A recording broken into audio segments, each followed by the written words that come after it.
बिस्मिल्लाहिर्रहमानिर्रहीम। अस्सलाम वालेकुम फर्स्ट ईयर। आज आपका chapter number 2 exercise 2.2 question number 14 है। इंपॉर्टेंट क्वेश्चन है। कहता है show that inverse of a square matrix if exist then it is unique. मतलब अगर किसी भी स्क्वायर मैट्रिक का इनवर्स अगर एग्जिस्ट करता है, इनवर्स अगर निकल सकता है, तो उसका सिर्फ एक ही इनवर्स हो सकता है, एक से ज़्यादा इनवर्स नहीं हो सकता। यूनिक इनवर्स का मतलब होता है कि किसी भी मैट्रिक का एक ही इनवर्स हो सकता है, एक से ज़्यादा इनवर्स नहीं हो सकते। तो आपने कोई भी एक स्क्वायर मैट्रिक लेना है और उसका आपने यूनिक इनवर्स प्रूव करना है।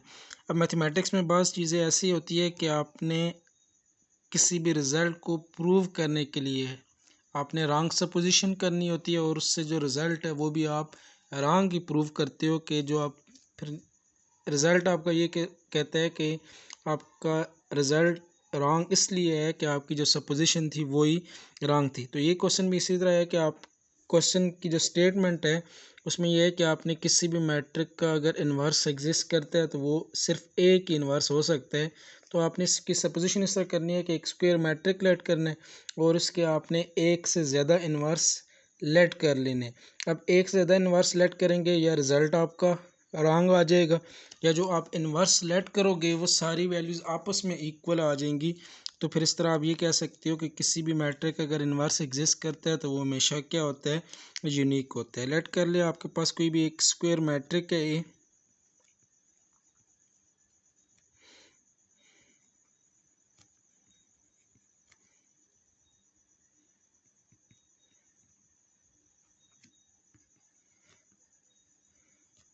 ठीक है। आपने एक मैट्रिक लेट की है ए। अब प्रूव ये करना है कि ए का जो इन्वर्स है वो यूनिक होता है, या अगर इसका इन्वर्स एग्जिस्ट करता है तो सिर्फ यूनिक या एक इन्वर्स एग्जिस्ट करेगा। लेकिन आपने सपोजिशन इस तरह कर लिया कि आपके पास एक मैट्रिक है, उसका एक इन्वर्स नहीं है बल्कि दो इन्वर्स है।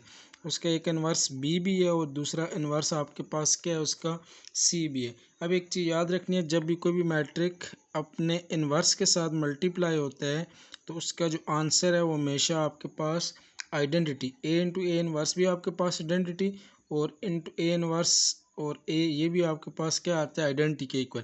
अब आपने जो मैट्रिक लेट किया था ए बी को, उसका आपने इन्वर्स लेट किया है। अगर ए जो है बी अगर ए का इन्वर्स है तो ए मल्टीप्लाई बाई बी ये भी आपके पास आइडेंटिटी के इक्वल आएगा, और b मल्टीप्लाई बाई ए इसका भी आपके पास आंसर क्या आएगा, आइडेंटिटी। क्योंकि जो b है उसको आपने a का इन्वर्स लेट किए हुए है। अगर इन्वर्स है तो a इंटू बी, क्योंकि मैट्रिक और उसका इन्वर्स मल्टीप्लाई हो रहा है तो आंसर आइडेंटिटी। इसी तरह इन्वर्स इंटू मैट्रिक मल्टीप्लाई हो फिर भी आंसर आपके पास क्या आता है, आइडेंटिटी के इक्वल। इसी तरह आपके पास जो c है उसको भी आपने a का इन्वर्स लेट किया हुआ है, तो अगर c जो है वो a का इन्वर्स है तो आपके पास a c ये भी आपके पास आइडेंटिटी के इक्वल आएगा। और इसी तरह जो सी ए है ये भी आपके पास आंसर क्या देगा, आइडेंटिटी देगा। ठीक है, तो इसका मतलब ये हुआ कि आपके पास जो ए सी है वो भी आपके पास आइडेंटिटी के इक्वल आ रहा है, और इसी तरह जो ए बी है ये भी आपके पास आंसर किसके इक्वल आ रहा है, आइडेंटिटी के इक्वल। अब ये दोनों का अगर प्रोडक्ट आइडेंटिटी के इक्वल है, फॉर एग्जांपल आपके पास 1 multiply by 8 is equal to 8, इसी तरह 2 multiply by 4 is equal to 8। अब दोनों का प्रोडक्ट अगर 8 के इक्वल आ रहा है तो इसका मतलब ये होगा कि आपके पास 1 मल्टीप्लाई बाई 8 और जो 2 मल्टीप्लाई बाई 4 है ये दोनों वैल्यूज़ भी आपस में क्या होंगी, इक्वल होगी। अब ए सी भी आपके पास आइडेंटिटी के इक्वल आ रहा है, ए बी भी आइडेंटिटी के इक्वल आ रहा है, तो इसका मतलब है कि ए सी और ए बी जो है ये दोनों आपस में क्या होंगे, इक्वल। फ्रॉम इक्वेशन 1 एंड 2 आपके पास रिजल्ट क्या आ जाएगा, A B is equal to आपके पास क्या आ जाएगा, ए सी के इक्वल। अब फॉर एग्जांपल आपके पास कोई भी एक रिलेशन है, for example X Y is equal to X Z है। ठीक है, एक्स वाई का प्रोडक्ट और इक्वल आता है एक्स जेड के प्रोडक्ट के इक्वल। तो इसका क्या मतलब होगा कि जो वाई है वो आपके पास किसके इक्वल आएगा, जेड के इक्वल। इसी तरह मैट्रिक्स में अगर आपके पास ए बी का प्रोडक्ट और ए सी का प्रोडक्ट आपस में इक्वल आ रहे हैं तो इसका मतलब होगा कि जो बी और सी है ये दोनों आपस में क्या है, इक्वल है। लेकिन बी और सी तो आपने ए मैट्रिक के दो डिफरेंट इन्वर्स लेट किए हुए थे, लेकिन बी और सी की वैल्यू आपस में क्या आ रही है, इक्वल आ रही है। तो इसका मतलब ये होगा कि ये जो बी और सी जो आपने दो डिफरेंट मैट्रिक लेट किए हुए थे ये तो ये दो डिफरेंट इन्वर्स नहीं है, बल्कि ये तो आपस में इक्वल है। अगर ये इक्वल है तो उसका मतलब हुआ कि जो ए मैट्रिक होगा उसके फिर दो इन्वर्स एग्जिस्ट नहीं करते। अगर एग्जिस्ट करेंगे तो दोनों आपस में इक्वल होंगे, या इन्वर्स जो होगा वो आपके पास ए का क्या होगा, यूनिक होगा। ठीक है, इससे आपके पास जो रिजल्ट आ रहा है, A has not to inverses. अगर दो इन्वर्सेस नहीं है तो इसका मतलब है कि अगर ए का जो इन्वर्स है वो अगर एग्जिस्ट करेगा तो वो आपके पास क्या होगा, यूनिक इन्वर्स ही होगा। नेक्स्ट क्वेश्चन नंबर 15 गिवन है if A is equal to 0 2 2 minus 1 3 2 and 1 0 5 then find the inverse of matrix A, या ए इन्वर्स आपने फाइंड आउट करना है। अब इन्वर्स ऑफ मैट्रिक आपके पास इक्वल होता है 1 by determinant of A multiply by adjoint of A. ठीक है, कोई भी मैट्रिक है उसके इन्वर्स के लिए यही आप फार्मूला यूज़ करते हो। बी मैट्रिक होगा तो 1 by B determinant into adjoint of B. अब आपके पास जो मैट्रिक है इसका इन्वर्स फाइंड करने के लिए सबसे पहली वैल्यू आपने फाइंड करनी है, इसका डिटर्मिनेंट फाइंड करना है। अगर डिटर्मिनेंट आपके पास नॉन सिंगुलर मैट्रिक आता है तो ये नॉन सिंगुलर वैल्यू अगर आती है तो आपके पास उसका इन्वर्स एग्जिस्ट करेगा। तो determinant of A is equal to determinant of 0 2 2 minus 1 3 2 and 1 0 5। किसी एक रो या कॉलम से इसको एक्सपेंड कर ले। फर्स्ट रो से एक्सपेंड करते हैं तो पहला एलिमेंट आपके पास आ जाएगा 0। फर्स्ट रो फर्स्ट कॉलम को छोड़ देंगे 3 2 0 5 का determinant minus 2 into first row second column तो माइनस 1 2 1 5 का determinant plus 2 into first row third column तो माइनस 1 3 1 0 का क्या आ जाएगा, डिटर्मिनेंट। अब ये जो डिटर्मिनेंट का प्रोडक्ट जो भी है मल्टीप्लाई होगा 0 के साथ तो 0 ही आ जाएगा। माइनस 2 इंटू डायगनल का product minus 5 minus non diagonal का प्रोडक्ट क्या आ जाएगा, 2 के इक्वल। उसके बाद प्लस 2 इंटू डायगनल का प्रोडक्ट 0 माइनस नॉन डायगनल का प्रोडक्ट किसके इक्वल आ जाएगा, 3 के इक्वल। तो determinant of A is equal to -2 और इंटू -5 -2 -7 -3 मल्टीप्लाई बाई 2 क्या आ जाएगा, -6। तो -2 into -7 plus 14 -6 is equal to 8। ठीक है, इसका मतलब है कि आपके पास जो मैट्रिक है वो नॉन सिंगुलर आ रहा है, 0 के इक्वल नहीं है, तो उसका इन्वर्स एग्जिस्ट करेगा। नेक्स्ट आपने दूसरी वैल्यू फाइंड करनी है इस मैट्रिक के एडजाइंट की। तो adjoint of A is equal to, अब 2 क्रॉस 2 का जो मैट्रिक है उसका एडजाइंट का मेथड ये होता है कि डायगनल एलिमेंट की जगह चेंज हो, नॉन डायगनल के आप साइन चेंज करते हो तो वो मैट्रिक का एडजाइंट आ जाता है। लेकिन अगर 3 क्रॉस 3 या हायर मैट्रिक है तो उसमें जो एडजाइंट है वो आपके पास को फैक्टर्स का ट्रांसपोज। अब ये जो गिवन मैट्रिक था ये आपके पास 3 क्रॉस 3 का मैट्रिक था, तो आपके पास इसका एडजाइंट आ जाएगा, adjoint of A is equal to A11 A12 A13, इसी तरह A21 A22 A23 A31 A32 और A33। जो को फैक्टर है इनका जो ट्रांसपोज है वो आपके पास किसके इक्वल आ जाएगा, एडजाइंट के इक्वल। अब आपने ये सारे को फैक्टर्स फाइंड करने हैं। ठीक है, इस वैल्यू में इधर फार्मूले में वैल्यू पुट करके ट्रांसपोज लेंगे तो उस मैट्रिक का क्या आ जाएगा, एडजाइंट। तो एडजाइंट ऑफ ए के लिए को फैक्टर, तो को फैक्टर का जनरल फार्मूला आपके पास होता है A of I J is equal to -1 की power I plus J into क्या आ जाएगा, माइनर ऑफ आई जे के इक्वल। ठीक है, ये आपको फार्मूला तमाम को फैक्टर्स के लिए आप यूज़ करोगे। अब पहली वैल्यू आपने फाइंड करनी है A11। तो A11 इज इक्वल टू, ठीक है, 1 उस रिप्रेजेंट करेगा उस नंबर उस रो को और जे रिप्रेजेंट करेगा कॉलम को। तो -1 की पावर क्या आ जाएगी, 1 + 1 इंटू माइनर ऑफ 1 1 के इक्वल। तो -1 की पावर 2 माइनर ऑफ 1 1। ठीक है, जो आपके पास गिवन मैट्रिक था 0 2 2 -1 3 2 और 1 0 5, उसमें आपने फर्स्ट रो और फर्स्ट कॉलम को छोड़ देना है, बाकी जो एलिमेंट्स आएंगे उनका डिटरमिनेंट। तो 0 फर्स्ट रो फर्स्ट कॉलम को छोड़ देंगे, बाकी एलिमेंट आपके पास 3 2 0 और क्या आ जाएगा, 5 के इक्वल इज इक्वल टू -1 का स्केयर +1 हो जाएगा, डायगनल का प्रोडक्ट आपके पास आ जाएगा 15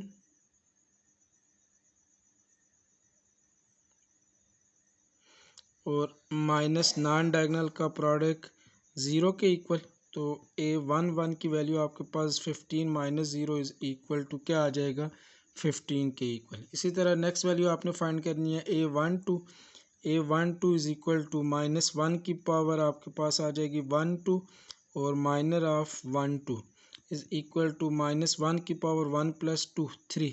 ये जो गिवन मैट्रिक था उसमें आपने फर्स्ट रो और सेकंड कॉलम के एलिमेंट छोड़ देने, बाकी एलिमेंट आपके पास आ जाएंगे -1 2 1 5 का डिटरमिनेंट। ठीक है, जो गिवन मैट्रिक था आपको उसमें फर्स्ट रो और सेकंड कॉलम के एलिमेंट आपने छोड़ देने, बाकी का डिटरमिनेंट। तो -1 का क्यूब क्या आ जाएगा, माइनस डायगनल का प्रोडक्ट -1 × 5 -5 -1 × 2 किसके इक्वल आ जाएगा, -2 के इक्वल। तो A12 की वैल्यू आपके पास माइनस इंटू -7 तो किसके इक्वल आ जाएगा, +7 के इक्वल। उसके बाद नेक्स्ट वैल्यू आपने फाइंड करनी है A13 इज़ इक्वल टू -1 की पावर 1 + 3 इंटू माइनर ऑफ क्या आ जाएगा 13 के इक्वल इज़ इक्वल टू -1 की पावर 1 + 3 4 माइनर ऑफ 13। जो गिवन मैट्रिक है उसमें फर्स्ट रो और लास्ट कॉलम थर्ड कॉलम के एलिमेंट छोड़ देंगे, बाकी वैल्यू आपके पास आ जाएगी -1 3 1 0 का डिटर्मिनेंट। तो A13 इज इक्वल टू -1 की पावर 4 +1 के इक्वल आ जाएगी। डायगनल का प्रोडक्ट 0 माइनस नॉन डायगनल का प्रोडक्ट किसके इक्वल आ जाएगा, 3 के इक्वल। तो A13 इज इक्वल टू आपके पास वैल्यू किसके इक्वल आ जाएगी, -3 के इक्वल। इसी तरह अब फर्स्ट रो के कोफैक्टर्स कंप्लीट। नेक्स्ट आपने सेकंड रो के कोफैक्टर्स फाइंड करने हैं, तो आपके पास वैल्यू आ जाएगी A21 इज इक्वल टू -1 की पावर 2 + 1। ठीक है, अभी जो कोफैक्टर्स का फार्मूला है आपने जनरल एक दफ़ा लिख लिया, A(i)j इज इक्वल टू -1 की power i(j) minor of i(j). अब 2 1 है तो A21 is equal to i की जगह 2 j की जगह i की जगह 2 j की जगह 1 आ जाएगा। तो -1 की पावर इधर i की जगह 2 + j की जगह 1 तो 2 1 माइनर ऑफ 2 क्या आ जाएगा 1 के इक्वल। तो A21 इज इक्वल टू -1 की पावर 2 + 1 और माइनर ऑफ क्या आ जाएगा 2 1 इज इक्वल टू -1 का cube minor of 2 1। Second row और फर्स्ट कॉलम के एलिमेंट्स आपने छोड़ देने हैं, बाकी एलिमेंट्स आपके पास आ जाएंगे 2 2 0 5 का डिटर्मिनेंट इज इक्वल टू -1 का क्यूब -2 × 5 10 -0 और 10 × -1। तो आपके पास जो A21 है उसकी वैल्यू आपके पास किसके इक्वल आ जाएगी, -10 के इक्वल। नेक्स्ट आपने वैल्यू फाइंड करनी है A22। तो A22 इज इक्वल टू -1 की पावर क्या आ जाएगी 2 + 2 into minor of 2 2 is equal to. तो -1 की power 2 + 2 4 minor of 2 2। Second row और सेकंड कॉलम के एलिमेंट आपने छोड़ देने हैं, बाकी एलिमेंट आपके पास आ जाएंगे 0 2 1 5 का डिटर्मिनेंट।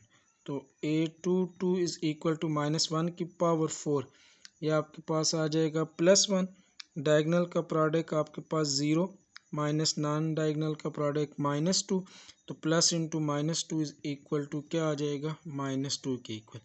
उसके बाद नेक्स्ट आपने वैल्यू फाइंड करनी है A23 इज इक्वल टू, फार्मूले में वैल्यू पुट कर देंगे तो -1 की पावर 2 + 3 इंटू माइनर ऑफ क्या आ जाएगा 2 3 इज इक्वल टू -1 की power 2 + 3 5 minor of 2 3। Second row और थर्ड कॉलम के एलिमेंट्स आपने छोड़ देने, बाकी वैल्यू आपके पास आ जाएगी 0 2 1 0 का डिटर्मिनेंट। तो -1 की पावर 5 तो क्या आ जाएगा, -1 के इक्वल। 0 × 0 0 -1 × 2 किसके इक्वल आ जाएगा, 2 के इक्वल। तो 0 -2 -2 × -1 तो A23 की वैल्यू आपके पास किसके इक्वल आ जाएगी, +2 के इक्वल। अब नेक्स्ट आपने थर्ड रो के कोफैक्टर्स फाइंड करने हैं, तो आपके पास पहली वैल्यू आ जाएगी A31 इज इक्वल टू -1 की पावर 3 + 1 इंटू माइनर ऑफ क्या आ जाएगा 3 1 के इक्वल। तो -1 की power 4 minor of 3 1। Third row और फर्स्ट कॉलम के एलिमेंट्स आपने छोड़ देने, बाकी आपके पास आ जाएगा डिटर्मिनेंट ऑफ 2 2 एंड 3 2। तो A31 इज इक्वल टू -1 की पावर 4 + 1। डायगनल का प्रोडक्ट आपके पास आ जाएगा 4 माइनस नॉन डायगनल का प्रोडक्ट किसके इक्वल आ जाएगा, 6 के इक्वल। 4 - 6 -2 × 1 तो आपके पास किसके इक्वल आ जाएगा, -2 के इक्वल। इसी तरह आपके पास नेक्स्ट है A32 इज़ इक्वल टू -1 की पावर 3 + 2 और माइनर ऑफ क्या आ जाएगा 32 के इक्वल। तो -1 की power 3 + 2 6, minor of 32 third row और सेकंड कॉलम के एलिमेंट आपने छोड़ देने हैं, बाकी एलिमेंट आपके पास आ जाएंगे 0 2 और -1 2 का डिटर्मिनेंट।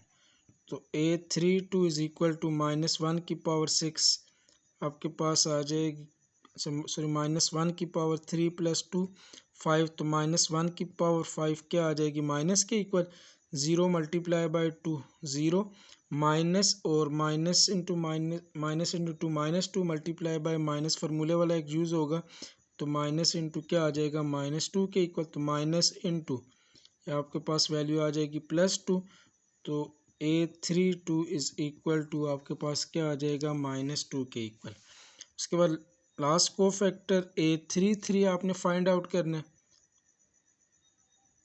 तो A33 इज़ इक्वल टू -1 की पावर 3 + 3, माइनर ऑफ क्या आ जाएगा 3 के इक्वल, इज़ इक्वल टू -1 की power 6, minor of 3 third row और थर्ड कॉलम के एलिमेंट आपने छोड़ देने हैं, बाकी एलिमेंट आपके पास आ जाएंगे 0 2 -1 और 3 का डिटर्मिनेंट।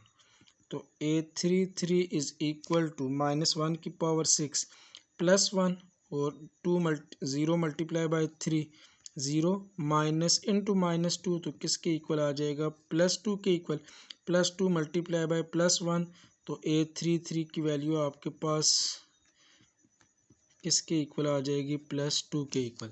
तो को फैक्टर्स सारे कंप्लीट होंगे, तो आपके पास जो A11 था उसकी वैल्यू आपके पास आई थी 15। A12 इज़ इक्वल टू आपके पास -10। A13 की वैल्यू आपके पास आई थी -2। इसी तरह A21 इज़ इक्वल टू 7। इसके बाद A22 की वैल्यू आपके पास आई थी -2।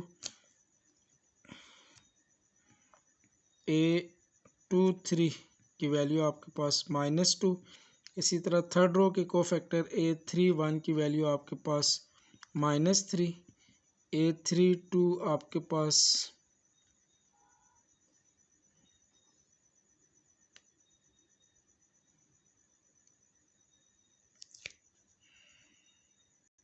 सॉरी आपके पास जो वैल्यूज़ थी वो आपके पास A11 is equal to 15, A12 is equal to 7, A13 is equal to -3, A21 is equal to -10। इसी तरह A22 इज़ इक्वल टू -2 के इक्वल। A23 की वैल्यू आपके पास +2। इसी तरह A31 is equal to -2, A32 is equal to -2, और जो A33 था उसकी वैल्यू आपके पास किसके इक्वल आ गई थी, +2 के इक्वल। तो सारे को फैक्टर्स आ गए, तो आपने वैल्यू फाइंड करनी है एडजॉइंट ऑफ ए की। तो आपके पास जो एडजॉइंट ऑफ ए है वो आपके पास को फैक्टर का क्या आ जाएगा, ट्रांसपोज। तो को फैक्टर आपके पास A11 पहली वैल्यू तो 15, A12 7, A13 की वैल्यू -3। इसी तरह A21 की वैल्यू आपके पास है -10, A22 -2, A23 की वैल्यू +2। इसी तरह A31 -2, A32 ये भी -2, और A33 किसके इक्वल आया था, 2 के इक्वल। और इसका आपके पास क्या आ जाएगा, ट्रांसपोज। तो इसका ट्रांसपोज लेना है तो रोज़ कन्वर्ट हो जाएगी कॉलम में। अभी जो फर्स्ट रो है 15 7 -3 ये कन्वर्ट हो जाएगी फर्स्ट कॉलम में 15 7 और -3।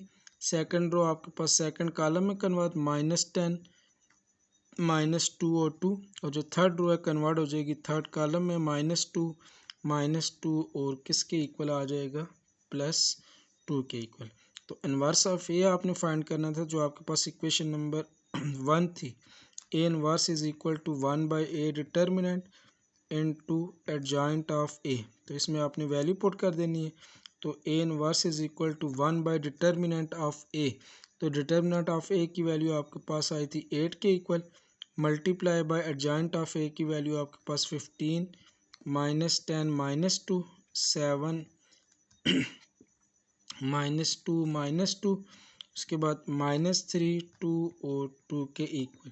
ठीक है, यही आपके पास क्या आ जाएगा गिवन मैट्रिक का इन्वर्स। इसमें अगर 8 को अगर तमाम एलिमेंट के नीचे अलग अलग डिवाइड करना चाहे तो डिवाइड भी कर सकते, नहीं तो ये आपके पास गिवन मैट्रिक का क्या आ जाएगा इन्वर्स। नेक्स्ट क्वेश्चन नंबर 16 है, गिवन है, कहता है if a is equal to 3 -1 2 4 then show that A inverse determinant is equal to 1 by A determinant. तो जो गिवन मैट्रिक है आपने इसका इन्वर्स फाइंड करना है। इन्वर्स का जो डिटर्मिनेंट है वो आपके पास 1 बाई ए डिटर्मिनेंट के इक्वल आएगा। तो सबसे पहले आपने मैट्रिक का इन्वर्स फाइंड कर लेना है। तो इन्वर्स का फार्मूला आपके पास 1 by determinant of A into क्या होता है एडजॉइंट ऑफ ए के इक्वल। तो इन्वर्स फाइंड करने के लिए सबसे पहली वैल्यू आपने फाइंड करनी होती है डिटर्मिनेंट की। तो determinant of A is equal to determinant of 3 -1 4 क्या आ जाएगा 2 के इक्वल। 2 क्रॉस 2 का मैट्रिक है, डायगनल का प्रोडक्ट माइनस नॉन डायगनल का प्रोडक्ट। तो 3 मल्टीप्लाई बाई 2 आपके पास आ जाएगा माइनस इनटू 4 मल्टीप्लाई बाई -1। तो determinant of A is equal to 6 minus into minus plus 4 implies that आपके पास जो गिवन मैट्रिक है उसका डिटर्मिनेंट किसके इक्वल आ जाएगा 10 के इक्वल। उसके बाद एडजॉइंट ऑफ ए फाइंड करना है। तो गिवन था आपके पास ए इज इक्वल टू 3 -1 4 2। तो आपके पास adjoint of A is equal to 2 cross 2 का मैट्रिक है। तो एडजॉइंट की वैल्यू क्या होगी, डायगनल एलिमेंट की पोजीशन चेंज, नॉन डायगनल के साइन चेंज। पोजीशन चेंज करेंगे डायगनल एलिमेंट की तो ये आपके पास आ जाएगा 2 3, नॉन डायगनल -1 का साइन चेंज +1 और ये 4 का साइन किसके इक्वल हो जाएगा -4 के इक्वल। तो एडजॉइंट ऑफ ए की वैल्यू भी आ गई। तो ए इनवर्स आपके पास किसके इक्वल आ जाएगा, A inverse is equal to 1 by determinant of A multiply by adjoint of A के इक्वल।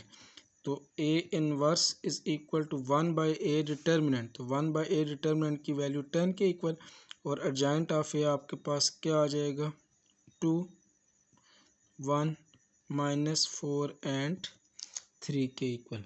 तो ये आपके पास आ गया इन्वर्स। लेकिन जो आपने वैल्यू प्रूव करनी थी वो ए इन्वर्स का डिटर्मिनेंट।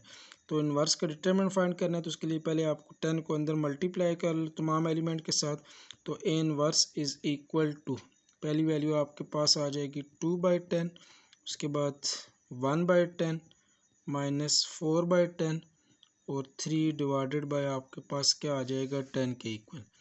तो A inverse is equal to 2 by 10 किसके इक्वल आ जाएगा 1 बाई 5, उसके बाद 1 बाई 10 -2 बाई 4, 2 का टेबल दोनों पे जाता है तो ये -2 बाई 5 के इक्वल आ जाएगा और 3 बाई 10 के इक्वल। अब जो लेफ़्ट साइड थी आपके पास, लेफ़्ट हैंड साइड आपके पास थी कि ए इन्वर्स का डिटर्मिनेंट। तो ये जो आपके पास ए इन्वर्स की वैल्यू है इसका डिटर्मिनेंट लेंगे तो ए इन्वर्स का determinant is equal to determinant of 1 by 5 1 by 10 -2 by 5 और क्या आ जाएगा 3 बाई 10 का डिटर्मिनेंट। तो 2 क्रॉस 2 का मैट्रिक है, डायगनल का प्रोडक्ट माइनस नॉन डायगनल का प्रोडक्ट आ जाएगा। तो diagonal element 1 by 5 multiply by 3 by 10 minus non diagonal element 1 by 10 multiply by -2 by 5 के इक्वल। तो A inverse determinant is equal to 3 multiply by 1 3 divided by 5 10 किसके equal आ जाएगा 50 और minus into minus plus 1 into 2 2 divided by 10 into 5 आपके पास किसके equal आ जाएगा 50 के इक्वल। तो आपके पास जो गिवन मैट्रिक था उसके इन्वर्स का डिटर्मिनेंट, तो ए इन्वर्स का determinant is equal to 3 by 50 और प्लस 2 डिवाइडेड बाई क्या आ जाएगा 50 के इक्वल। तो A inverse determinant is equal to 50 LCM, तो डिनोमिनेटर सेम है तो डिनोमिनेटर की टर्म में ऐड हो जाएंगी। 3 + 2 is equal to 5 divided by क्या आ जाएगा 50 के इक्वल।